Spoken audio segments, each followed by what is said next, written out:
Hi, I'm Natasha, and this is Parents of Mouth Breathers. This is a podcast for parents who are done being dismissed and are ready to advocate for their child's health.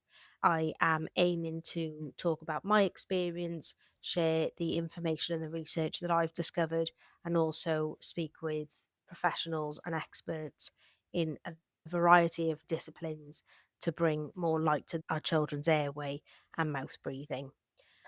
Today's episode is something that we've lived through really recently, something that hid in plain sight for many years and was quietly impacting my son's speech, his sleep, his focus, his behaviour, and that is gluea. I really want to touch on today not only our personal experience, but I want to offer you up some telltale signs because for so many children it goes undiagnosed for far too long, and oftentimes they're labelled with many other things that aren't accurate. The underlying issue might be that their hearing is compromised. I'll take you back to about 18 months ago when somebody in my son's nursery mentioned to me that he seemed to go off in his own little world and switch off. He had used some pen and drawn all over the carpet in the classroom, and she had asked him several times to stop. And her words were that he ignored her and then he continued to do it anyway. So she just wanted to alert me to the fact that he basically wasn't really listening to her.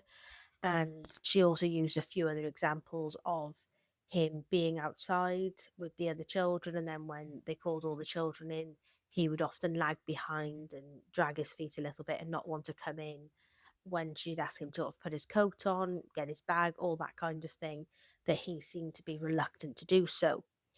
I didn't think at the time that there was necessarily anything wrong with his hearing. I was convinced at the time it could be attributed to the mouth breathing and the restless sleep and the sleep apnea. And so that was my line of thought at the time. And then a few months later, I was also experiencing the same thing with him home. He seemed to be quite defiant, wasn't really receptive to instruction. It would happen to varying degree. And I remember at the time sort of saying, I wonder if there's something up with his hearing because it just seemed at times that it wasn't out of choice that he wasn't listening. But that wasn't a strong conviction necessarily. And I sort of suggested it to a few family members. And it was the old joke of, oh, yeah, selective hearing and this kind of thing. Oh, he's absolutely fine. He's just a 3-year old or wherever he was at the time, just part of development. So it was put down to more behavioural things with him. Then a few months later, he moved into another nursery setting. They called me aside and was like, look, I just wanted to bring to your attention, I think that your son might have an issue with his hearing. She basically went on to say that she feels as though he is quite isolated at times, especially when there's groups, and she thinks it's a hearing issue and she really encourages us to get a hearing test. So I took that and sort of the muted instinctual feelings that I had had previously. I went to the doctors and I asked for a hearing test. Now, some of the signs that when I really started to think about it and I wanted to get organised to go to the doctor, because if anybody has experienced this sort of same thing, sometimes you've got to go with a wad of evidence to the doctors to be taken seriously. So some of the signs were that he didn't respond when I was face to face. He would say sort of what after 4 or 5 times of me asking something. And usually this sounds makes me feel really guilty saying this, but sometimes I'd get angry at him because I thought he wasn't responding, and then I would raise my voice to get him to hear me, and he would almost seem startled. And again, it sounds really obvious as I'm saying it now, but in the moment, you don't necessarily remember that you think he might have a hearing issue, crazy as that sounds. And he would sometimes get upset because he'd be like, well, why are you using a loud voice towards me when he was only hearing it for the first time? The pronunciations of certain words like tomato, he would say mamato. He would also pronounce the N's and the M's slightly differently. And we read to him every night. And one of the things that we always do is we leave out some words or sentences and get him to fill them in. there would 9 times out of 10, he would repeat a sentence, but it would be slightly off in the way that he would pronounce the words, dropping the consonants and stuff. Just gave us a bit of a signal that he wasn't quite maybe developing the way with his speech you may expect for somebody his age. As I said, initially when I raised concerns, it was the responses were always like, "Oh, he's fine, he's just a little boy, maybe it's behavioural, etc., etc." But it wasn't. So fast forward from going to a GP appointment, we had a hearing test done within about 2 months, which is great actually by waiting list standards for the NHS. We went in last December, December of 2024, and we had a hearing test done, and they determined that he had a reduction in hearing. Then they checked for gluea. So, gluea is effectively when the middle ear fills with fluid instead of air. So, it causes a muffled type of hearing. Apparently, it's incredibly common. It affects around 1 in 5 children at any given time. And it generally develops after colds or allergies. Crucially, I found out since this is way more common in children who mouth breathe because mouth breathing disrupts the nasal airflow and affects the pressure regulation in the ear. Swollen adenoids, the ear tubes, like some sort of dysfunction in the tube, so the drainage doesn't happen as it typically should, and chronic congestion all contribute to it. So my son's got chronic rhinitis, he's got allergies, and he is a mouth breather as well. So it's kind of no surprise that he's got gluea. Effectively, when we went into the test, they talked us through the results. With gluea, they don't just give you something right off the bat. They need to gauge an idea of a baseline of hearing for the child because gluea fluctuates. Sometimes it's worse than other times. So they need to get a real understanding before they treat it. Is this just on this day that his hearing's pretty bad, or what is it like in a few months' time? Even though they could see that there was something wrong with his hearing and that he had a reduced hearing ability, they couldn't actually treat it that day because they needed him to come back. So, lo and behold, 3 months later, we went back for another test.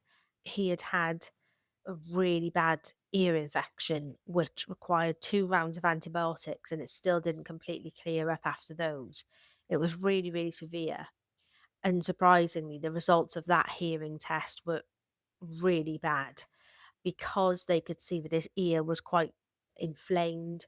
They didn't necessarily want to take those as definites. They couldn't tell whether his hearing was worse because of the ear infection.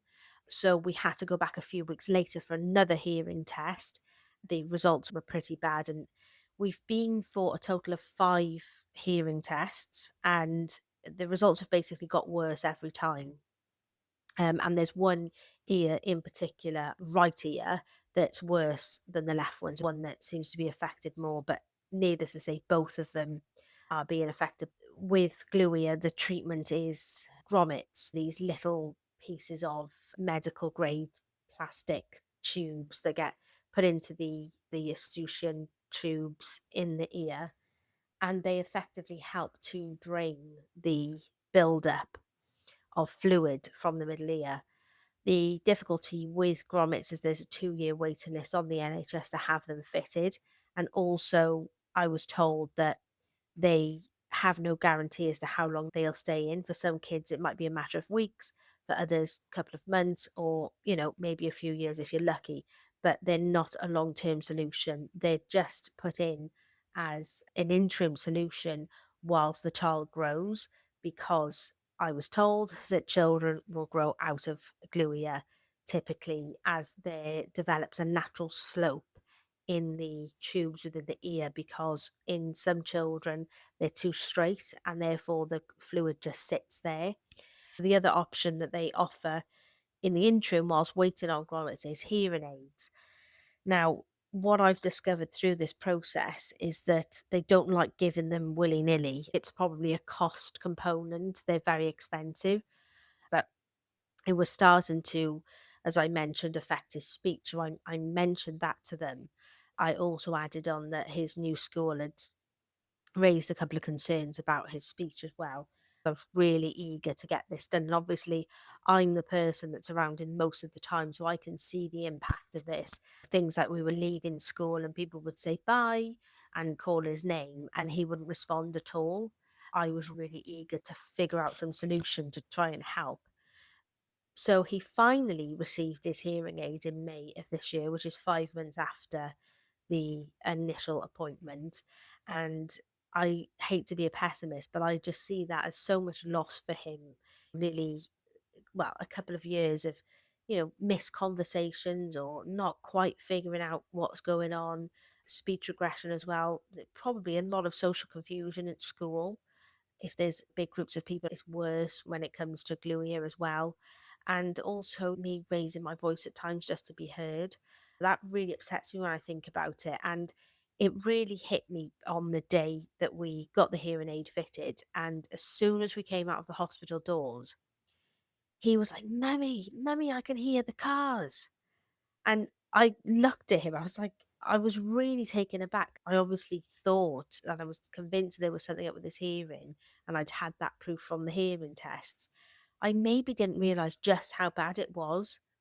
He started walking along and he was so excited. He was bouncing up and down. He was like, I can hear my footsteps. So he really was overemphasizing his footsteps just out of excitement.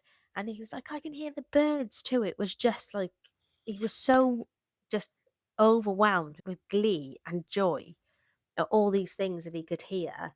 And things like from a safety perspective, like knowing that he could now hear cars by the street, these small things you take for granted. And I was as we were walking back to the car, I didn't want him to see this, but I was just tears of joy were just filling my eyes. And it was mostly joy, but there was that part heartbreak as well because it hit me in that moment that he hadn't been ignoring me all this time. It wasn't selective hearing. He wasn't being just distractible. He simply couldn't hear for like 18 months at least. These ideas that maybe he was being distractible and whatnot were brought to my attention, and actually it was wrong. There are like really big changes in that we leave school and one of his friends calls his name and he turns around right away and says bye back. Is really crazy to know that he's here in the world now in a way that he hadn't been. It's sad to think that he was probably going on so long not experiencing the world in the way that those of us that don't suffer with moments of hearing loss do. It wasn't just his ears effectively, it was his whole world that was affected. As I said about the teachers saying that he was easily distracted and then he struggled to follow instructions or seemed to zone out or reactive.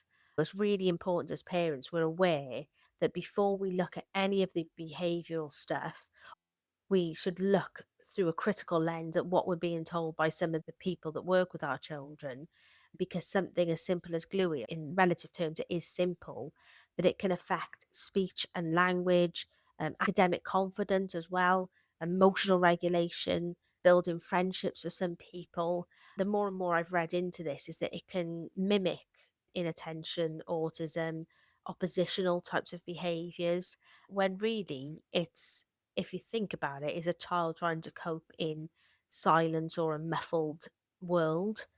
For me, I connect all of this to the airway health because that is my primary focus, is knowing that he's a mouth breather and that he has airway dysfunction. I like to understand where the bigger picture comes in. So my son also has enlarged tonsils, frequent nasal congestion or chronic rhinitis, and all the obvious signs of sleep disordered breathing, sleep apnea, open mouth, the gasping for air, the snoring, all of that kind of thing. And I think it's important to link the two, the airway dysfunction and gluea, are not isolated from another. They often go hand in hand. As I'm learning, when a child can't breathe well, they also can't drain fluid. When nasal breathing is compromised, the eustachian tube, it that regulates pressure basically in the middle ear. There's quite a few studies that have been done that point these concerns out. So there was a 2017 study by Azat et al. that found that mouth breathers were significantly more likely to develop glue and conductive hearing loss. There was also a 2021 study by Yaman et al., which showed a strong correlation between nasal obstruction, adenoid inflammation, and gluea in pediatric patients. So there's a lot of research out there on this stuff. And for us as parents, when we're putting together all these pieces of the puzzle, I think it's important for parents to realize that you might discover that your child has airway dysfunction through a variety of different ways. For me, that was really down the sleep apnea route, but for you, it might be through the gluea. These things are interconnected, they're not standalone issues. So I just really want to encourage you as a parent to feel informed and geared up when it comes to seeking the support that your child might need.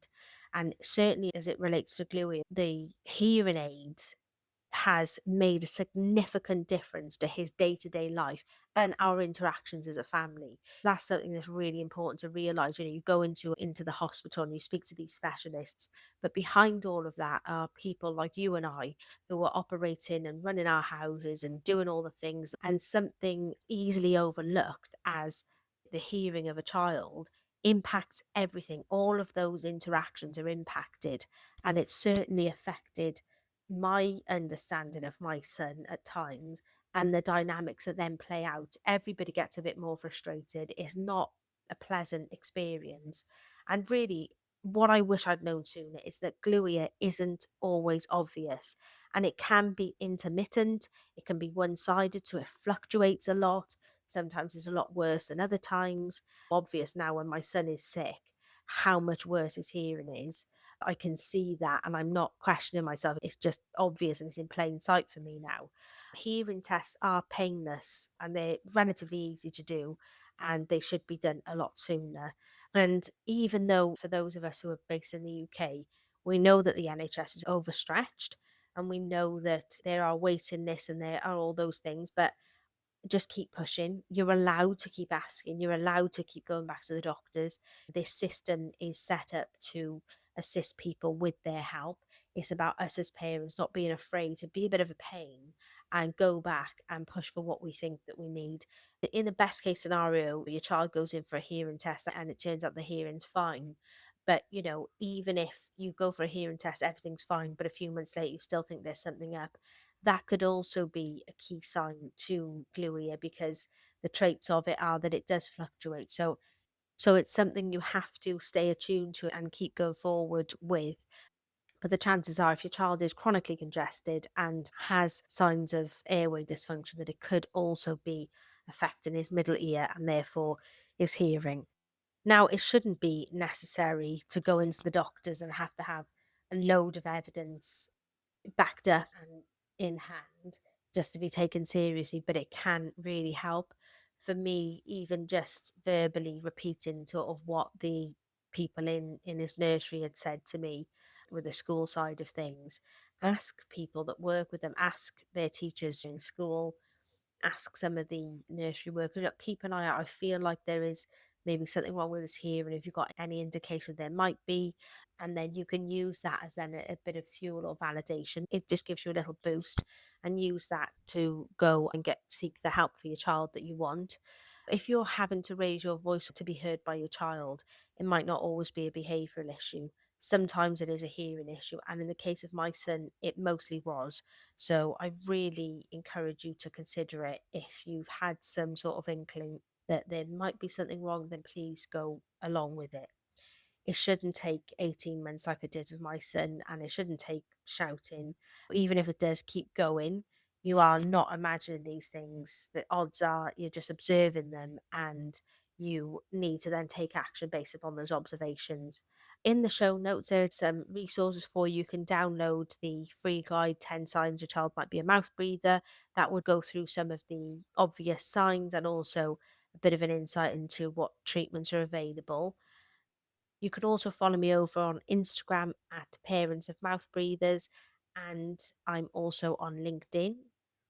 And you can subscribe to my newsletter, which is over on Substack, Parents of Mouth Breathers. I really encourage you to do that, because what I'm trying to create over in Substack is basically a directory of specialists, references and resources that offer more context to all of the things that I'll be discussing. And I'm also going to share a lot more about my personal journey. That's where I'll keep you updated with anything that's going on as well. Thank you so much for listening this week, and I will see you next week.